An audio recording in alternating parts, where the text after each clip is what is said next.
Antes que eu me esqueça, só quero agradecer a participação do John e dos outros palestrantes, foi proporcionada pela American Airlines, que cedeu uma passagem para a gente, que o John conseguiu, então eu queria agradecer ele também como apoiador, como supporter.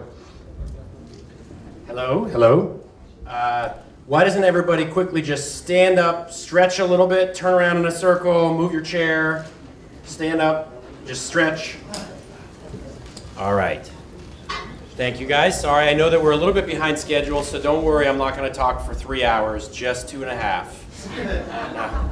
I'll keep it kind of quick, and I want to make sure that you guys have a chance to ask some questions.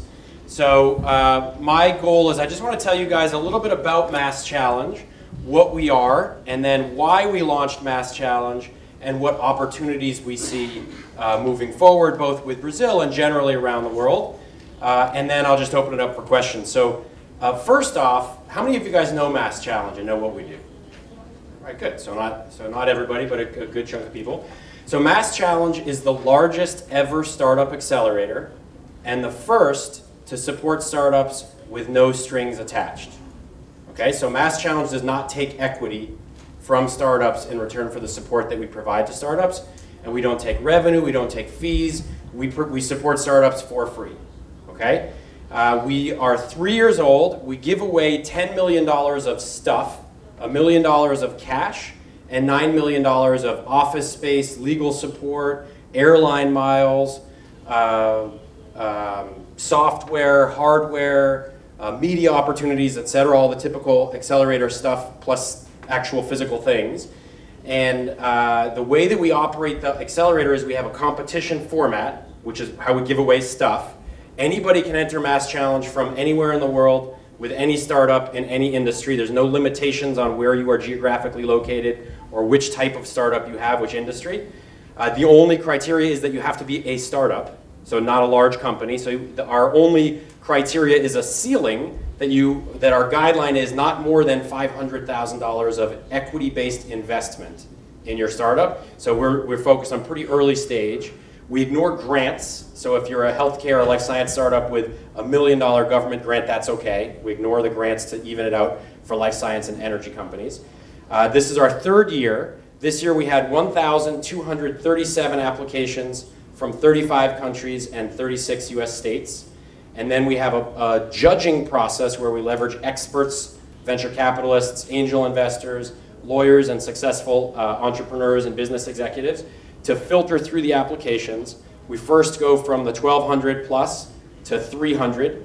They all are invited to give in-person pitches or Skype pitches if they're remote. And then we go from the 300 down to 125 startups. Those are called the finalists, and they enter the accelerator. So they get 4 months, free office space, intensive mentoring, training, access to media, all the free stuff. And at the end of that period, there's the final judging, and we declare 26 of those teams winners, and 16 of them split $1 million in cash, and all 26 split the in-kind benefits. They can stay in the office space for longer, they get other free stuff, okay? So that's the model. It's a little bit weird. We're a nonprofit, so we don't make any money. That's often the first question. How do you make money? We don't, right? So that's weird, right? That's a pretty crazy model. Why would we do that? So now I just want to talk about why we launched it in the sort of context and rationale behind it, and that segues into the advice that I have for startups and for ecosystems, but also the opportunities in front of us. So Mass Challenge as a concept was created in December of 2008. So I graduated Sloan in 2007, I was a business school guy at Sloan. I wanted to do either startups or consulting. I wasn't sure which. I entered the 100K business plan competition and won the 100K with a medical device.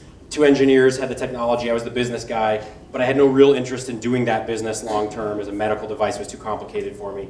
And I'm not a medical guy, so too long, too slow. And then I graduated, and I had $150,000 worth of debt, and I'm married with a little kid. So I didn't really have the wherewithal to do a startup. I didn't have a great technology, and I had a lot of debt. So I thought I better go get a real job. So I went to Bain & Company as a strategy consultant, and they pay a hefty signing bonus and a good salary and a good end of year bonus. So I started there in late 2007, and I went through 2008. And that's when, December 2008, I'm about to get my big bonus. And so my plan was, I'll get that bonus, and then I will get the hell out of there and go and do my startup, which is what I really want to do. But I can pay down my debt, and I'll do my startup. So how many of you guys remember December of 2008? What was the economy like at that time, right? That was the very depth of the recession.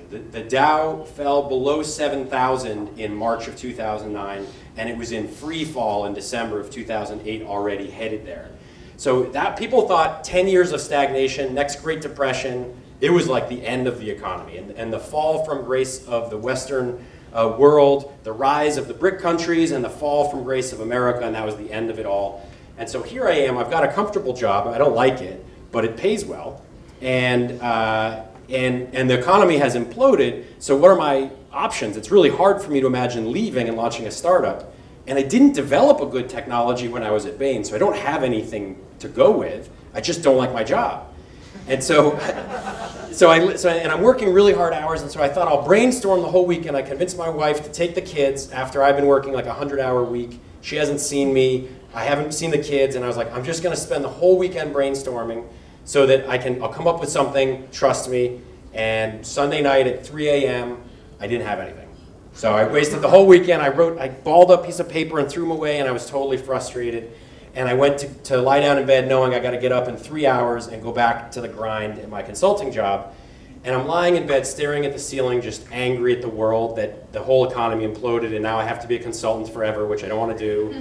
And my mind is spinning and angry, and I'm thinking about like what's wrong with the world and why did this happen to me and I don't deserve this, right? I'm just feeling sorry for myself. And so I'm thinking, you know, it's such a shame. What the world needs most of all right now is more startups, more businesses, more growth, more jobs, more hope, more optimism. And yet it's never been harder to launch a startup because money is fleeing risk. Everybody is trying to avoid risk and create defensive positions. And I thought somebody should fix that. Like somebody should make it easier to launch startups. That's what the world needs. And then I like shot up out of bed. I was like, wait a minute, I'm somebody. Like, why don't I do that? That's a thing that people would like. There's huge demand for that right now, and the government is pouring billions of dollars, hundreds of billions of dollars into the market to create jobs and growth. So I will definitely find money. And I won the 100K Business Plan competition. I ran the Global Startup Workshop when I was at school. So I knew how to create catalytic events that produce results in entrepreneurship. So I actually was like the best guy on the planet to do it, and it never occurred to me. Right? I was trying to do consumer electronics. I was trying to create a business that produced products that I would like. But I have no skills in that. I'm not good at creating hardware. I can't create the iPhone or compete with Apple or Microsoft or anybody. And then it occurred to me that I had this perfect skill set to do this. And I thought, so this was it. I scribbled it down on a piece of paper. I went in the next day to the office, and my colleague and I had been working on some ideas, and I brought it up with him, and he literally folded up his book calmly, put it into his bag, stood up and said, let's go. I'll quit right now.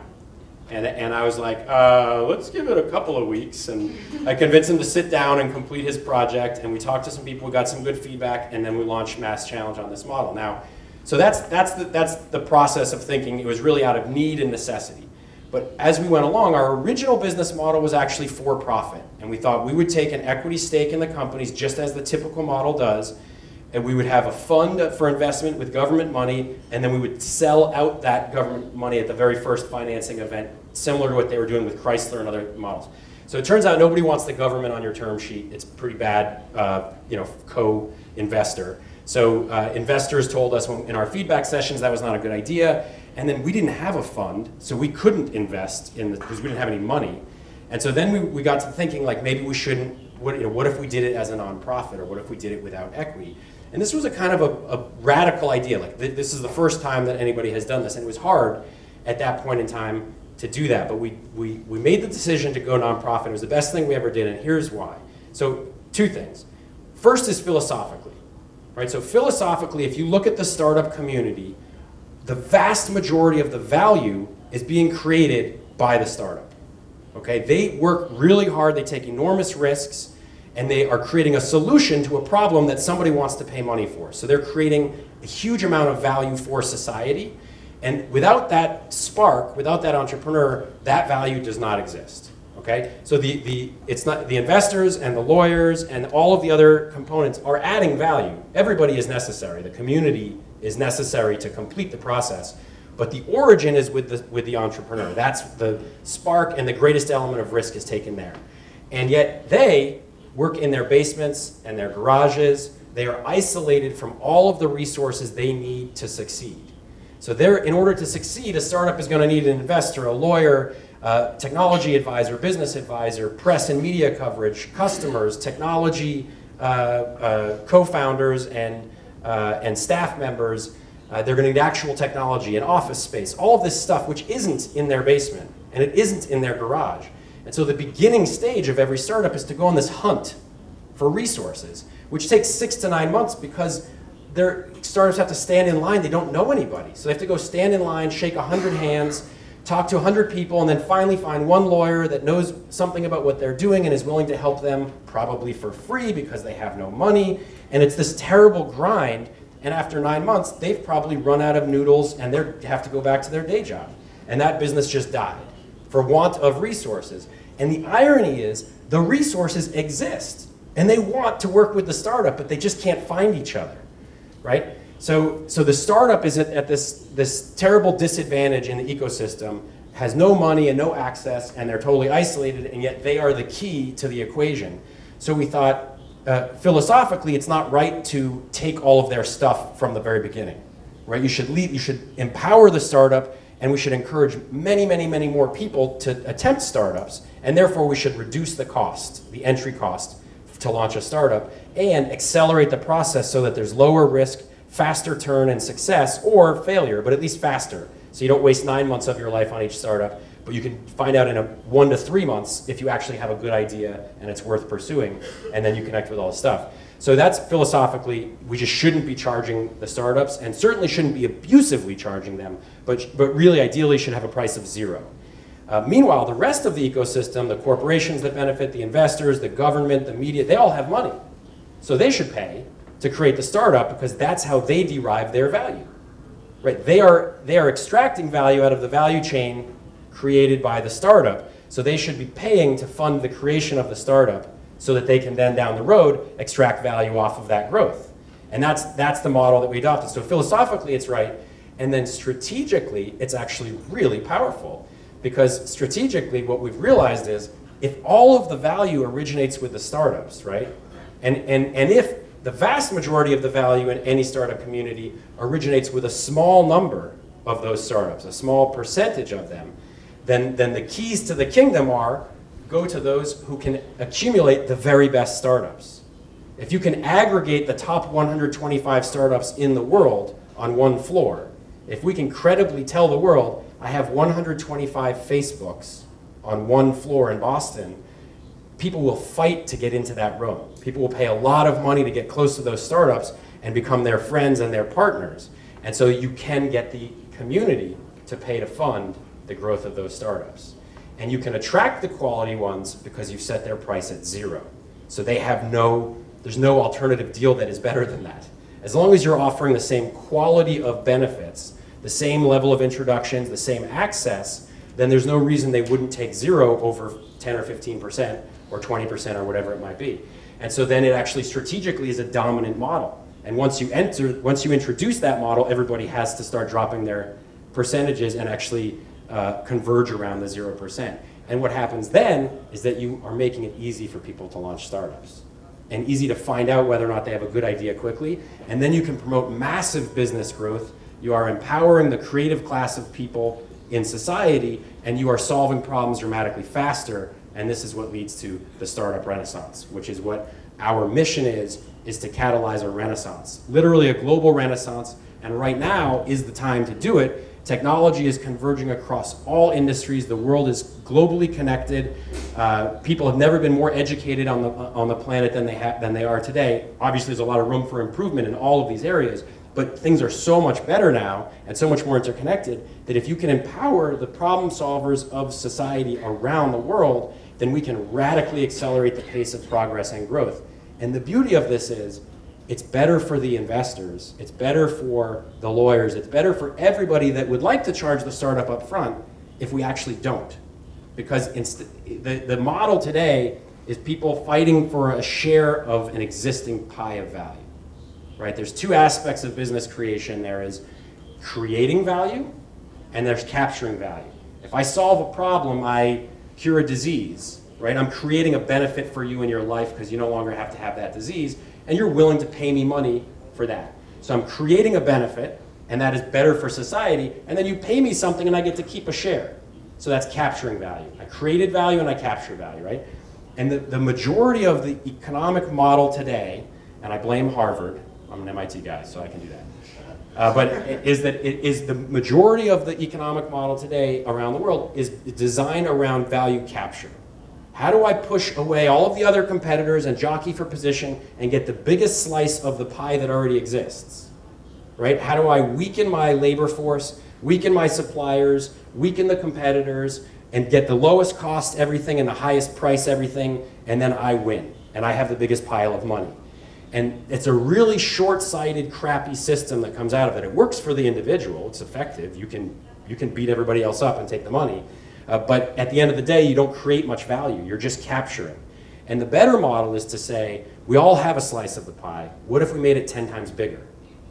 And then everybody wins. And it is possible, collaboratively, as a community, to create enormous growth, especially in the startup world where you're talking about all new growth. So as an example, let me talk about Mass Challenge. So we started this, it's crazy, right? It's a nonprofit model. We don't have any money ourselves. We have no brand ourselves. We started this with just an idea. And 3 years ago, we have since raised over $5 million, given $3 million of that away to startups. We have accelerated 350 startups in a 3-year period, more than anybody else in the world ever within a 3-year period. And those startups have raised over $362 million of outside funding. They employ 3,000 people, and they have $100 million of revenue. Time magazine just came out with the top 25 technologies of 2012, like a week ago, and 2 of them were Mass Challenge finalists from this year. They're all over the press and media, and they're raising money incredibly quickly. The growth is off the charts. So it works, right? We have our sponsors include Verizon, Fidelity, IBM, Microsoft, 3M. So we have access for the startups to get in touch with those firms. They pay us money to talk to the startups who actually want to talk to them, right? So it actually, what it becomes is it becomes a watering hole, and all of the other animals come out to the watering hole, and then the process is faster because they actually all want to talk to each other to begin with, but they just can't get out of their own way fast enough to do it because they're all busy pushing each other out of the way to talk to each other. So it's actually an incredibly powerful model, and we're excited to bring it now around the world. So we've done it for 3 years in Boston. The challenging part of it is because it's a nonprofit, getting the upfront funding is difficult because there's not an easy ROI. It's unique, it's new, it's harder to explain to people why it works, and people are skeptical and think, this is a waste of money and time, because I can't promise a return on the initial money. It's not that straightforward. It's a grant. I'm going to give it away, right? Nobody's obligated to give me money back after I give it away, but the system does work and create value for everybody. So once you launch it, it becomes dominant and takes over very rapidly, and everybody wants to be part of it. But the launching is the difficult bit. So now we've got it working in Boston. It's been very, very effective, and we want to bring it around the world. And we are talking to Israel, we're talking to Russia, I'm interested in bringing it to Brazil. We are interested in bringing it to the UK and all over the world, and I think it can explode and expand very, very quickly. Okay? So that's Mass Challenge. When we think of some of the lessons learned, and then I want to open it up for questions. So I think the key thing to highlight is that startups need a village to launch, right? All of the easy problems have been solved, all right? The problems that are remaining are too complicated for a single individual to solve in their basement. You're just not going to pull it off. You're going to need a team of people and a team of supporters, experienced people, investors, lawyers. All of the components are required. Our model is not anti-anybody in that equation. It's actually pro-everybody. And so you need that whole community. But the key to success is to not worry so much about your own individual profit in the short term. for anybody in the equation, but to worry a lot more about how do we just create an awesome place? How do we create value for everybody? And the beginning part of it is all about giving stuff away. Just giving it all away. And think of, it's actually not dissimilar from e-commerce models. Like think of Google.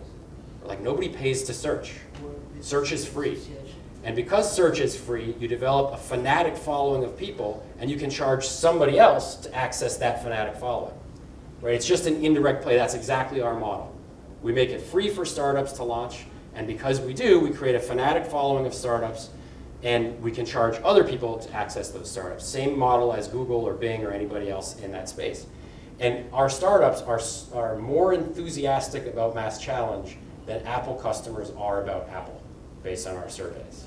So it's a pretty good model. We give away money and we ask nothing in return. So pretty easy to have happy customers in a sense, but it works, right? And then we can introduce others to them. So, all right, so the key lessons, and then I'm gonna open it up for questions. Startups drive the vast majority of the value. If you want a productive, valuable startup ecosystem, give stuff away to startups. You have to create an environment in which you are attracting the very, very best startups from all over the world, and that means you can't be abusing them.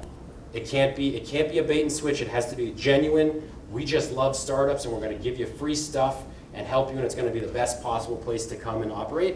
And if you do that, you'll attract a bunch of them. Investors, lawyers, everybody else will follow. They're all necessary. The community is necessary. The key to the equation is the high-quality startup. Everybody else will show up to that party. The system dynamics aspect of this is pretty important, meaning that it really does require all of the players in the equation. You can't just add a bunch of investors and expect to get more output out of the overall system. You have to have a balance of all of the players. But again, the lead player is the startup, and it's about generosity and focusing on value creation. And I think the key opportunity, as I've highlighted, is one of renaissance. I think it really is genuinely possible. I'm not at all half-hearted about that. And I think we can have in our lifetime, in a very rapid period of time, a globally connected world that empowers the creative class, that is solving problems and improving humanity. So, I want to open it up for questions.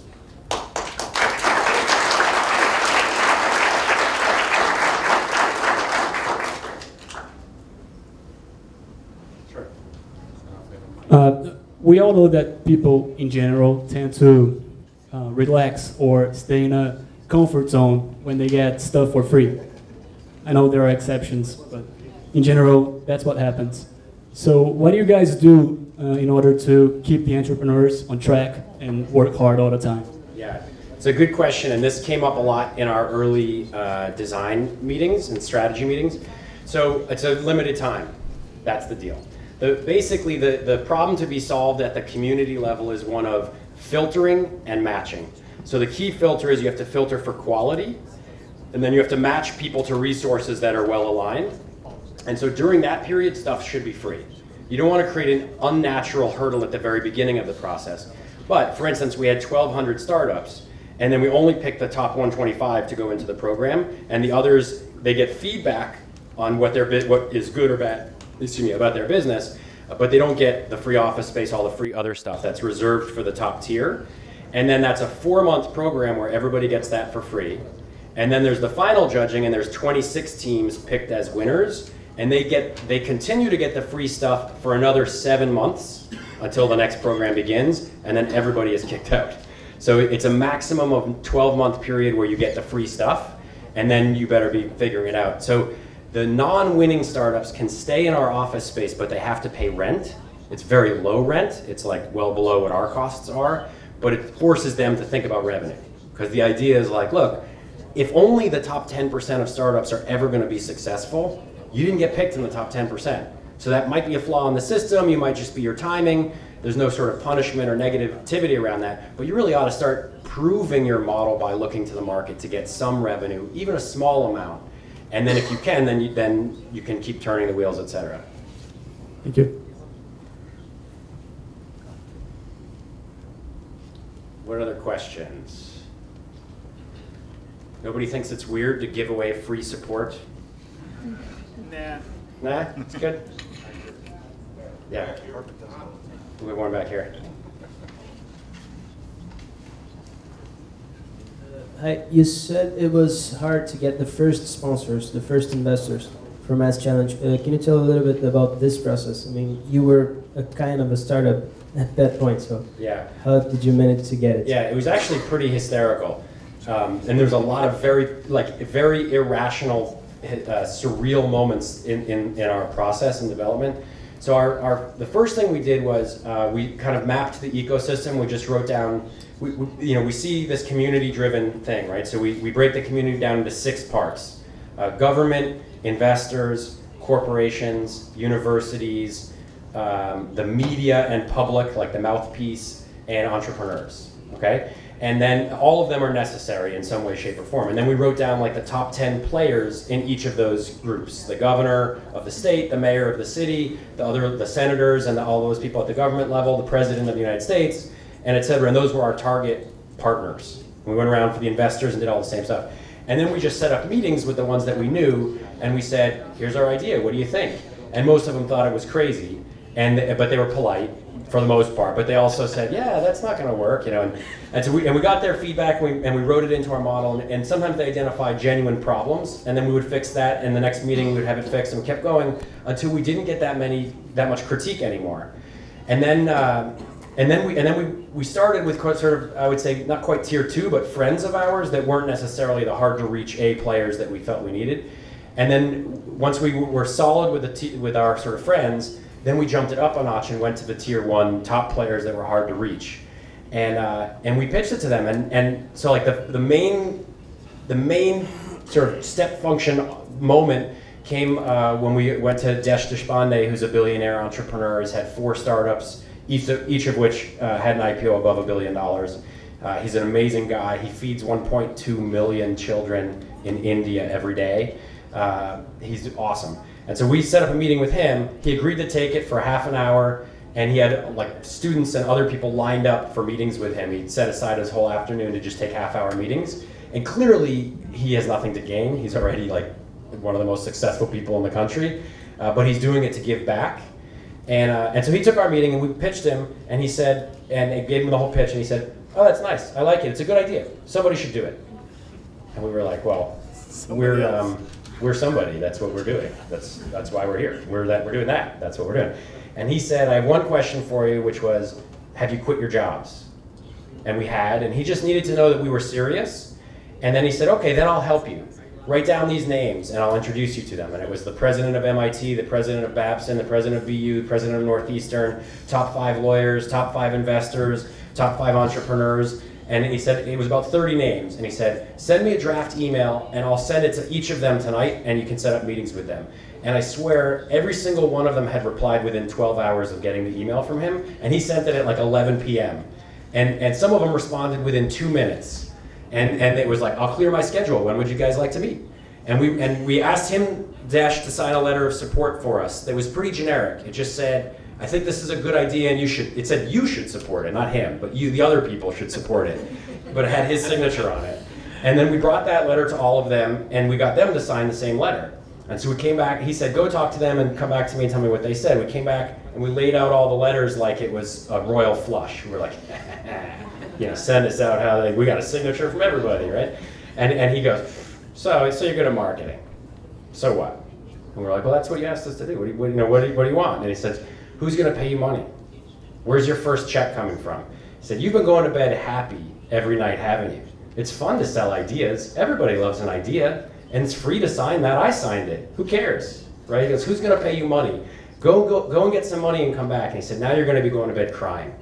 People are going to be kicking you out of their office, stop returning your emails, right? And so we go out and we went. We asked him for money right there, and he said no. And we were like, oh, did you give us money? And he's like, no. So then we had our target. We figured it would be state money, like government money first, because they had the most to gain. The economy was disastrous at that point, and they had to demonstrate they were doing something to stop the free fall and create jobs. And they had this stimulus money, so we went to the Secretary of Economic Development for the state. We brought all of our letters of support in a folder. We had laminated presentations. We brought him a tie. I don't know what the hell we were thinking, but we had somebody, we won a tie in some contest. We gave that to him. And he was speaking at the award ceremony for the 100K business plan competition, declaring the day Massachusetts supports business planning competitions day, and we're like, how can he not talk to us on this? So we waited outside, and when he left to go to his car, we intercepted him and walked him to his car, gave him our pitch and all of the letters, which is like, first one on top is a billionaire entrepreneur, the presidents of universities, so it's pretty compelling. And he stopped and he said, can you be in my office on Monday? And this was a Thursday. And we were like, sure. And he cleared his schedule for us, made time. And we went and we had all of our supporters send him emails and phone call and leave voicemail messages for him over the weekend. So he was just crushed Monday morning with all of this input. And we got to like the second page of our pitch and he just waved us off. And he was like, stop. Look, I'm gonna help you. What do you want? And we were like, well, we need some money because we gotta get started. And he said, how much money do you need? And we said, our planning stage is $350,000. And he sort of rolled his eyes and he said, you know what I did this morning? I laid off firefighters and teachers, right? The economy sucks. It's not a good time for me to write a big check on a crazy idea. What's the minimum I could give you that would be helpful? And we said $100,000 and he said, done, get out of my office. So we had $100,000 from him. We went to Desh and Desh said, I'll match it. Who else do you know? So suddenly we had $200,000. And he said, how much more do you need? 150? He said, I'll take 75, you take 75, we'll race. Who gets there first? So we get back into our car to drive back to like about 20 minutes back to where our office was from his house.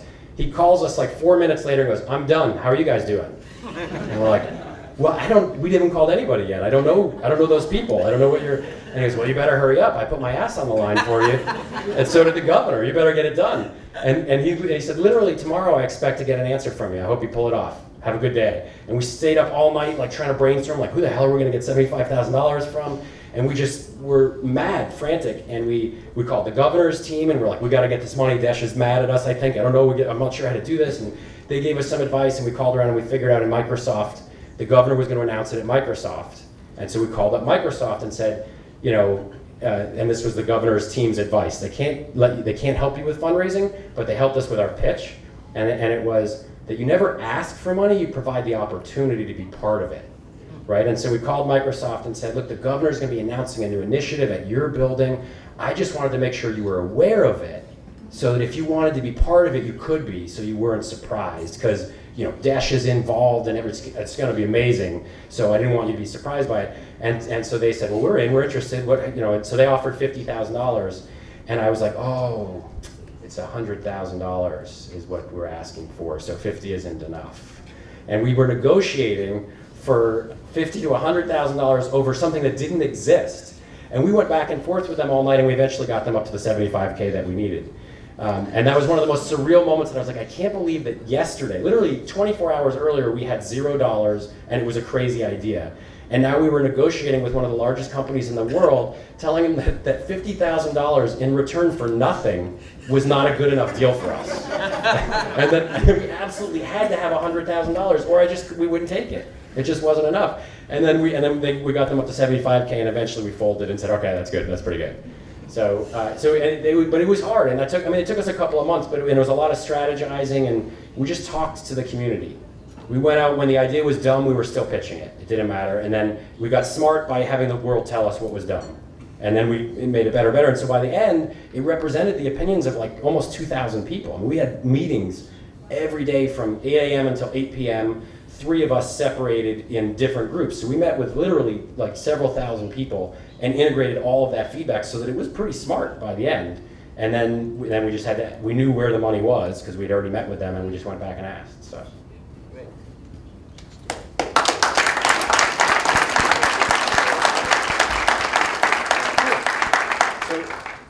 Any other questions, or we should break? I don't want to stand between you guys and cocktails. I think there's drinks.